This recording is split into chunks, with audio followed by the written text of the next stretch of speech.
continuidade aí, né? Então, finalizando a definição de espécie. São seres semelhantes que podem cruzar entre si, dando origem a descendentes férteis, mas isolados reprodutivamente de modo natural. O homem não entra na história, nós não, tá? Tem que ser de modo natural, tem que ser de modo natural. Se não for de modo natural, não é da mesma espécie. Lembrando que essa definição de espécie não serve para alguns seres vivos, bactérias, né? No caso, uma exceção de ser vivo, aí nós temos os vírus também, que são classificados de acordo com as proteínas que tem no seu capsídeo. Bom, outros táxons que existem, um grupo maior que espécie é chamado de gênero.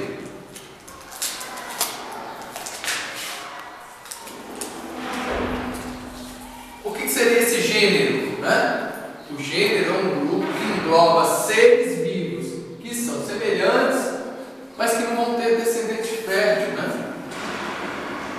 Eles vão estar ali, são bem parecidos, mas não são da mesma espécie, tá? Como se fosse um grupo de espécies semelhantes. Outro taxon é a família. É a família. A família é outro grupo ainda maior do que o gênero, que engloba várias espécies que têm uma característica em comum, né? Algumas características em comum ainda são semelhantes. A gente pode pegar, por exemplo, o cachorro, o lobo, a raposa, etc. Tá? Bom, acima da família existe mais outro taxon, outro grupo, né? Que é chamado de ordem.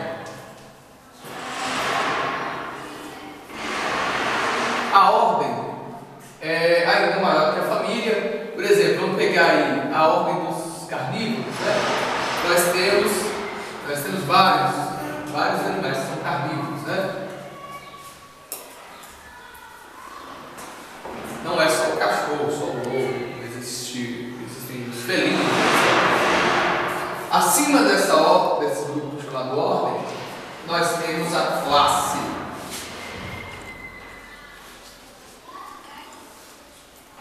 Aí engloba ainda uma característica que pega quase todos os animais. Por exemplo, a classe dos mamíferos, né? Nós temos nós, os macacos, os felinos, os gatos, cachorro, etc. Uma infinidade de animais que possuem glândulas mamárias, né? São os mamíferos. Além da classe, nós ainda temos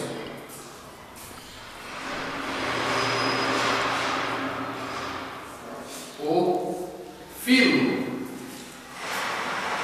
O filo engloba mais do que os mamíferos, engloba todos os animais que tiveram uma fase da vida que a gente chama de notocorda. O que a notocorda vai ser na gente no futuro? A coluna. Tá? A coluna vai substituir a notocorda. Então qualquer animal que tenha coluna pertence ao filo dos cordados, né? E tem alguns que não têm coluna, mas que tiveram notocorda também na fase da vida. Aí entra os filos, né? Nós, as aves, os répteis, os anfíbios, os peixes, etc. E aí nós vamos ver os reinos.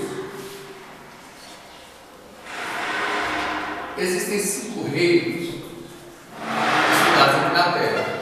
Um que é chamado reino Monera, que é o reino das bactérias.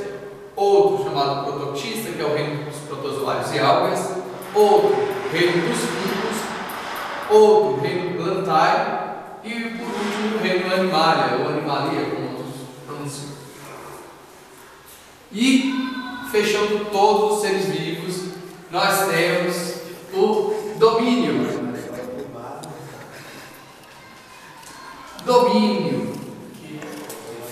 O domínio é o que engloba tudo. Ele é observado pelo tipo de célula que o ser vivo tem. Se ele tem uma célula parecida com a nossa, o domínio é chamado de eucária. Se a célula for que nem de bactéria, procariota, né? Vai ser chamado ou bactéria ou arqueobactéria, né? Ou eubactéria ou arqueobactéria. São 3 domínios. Aqui é o que a gente conhece sobre os táxons. Por hoje é só.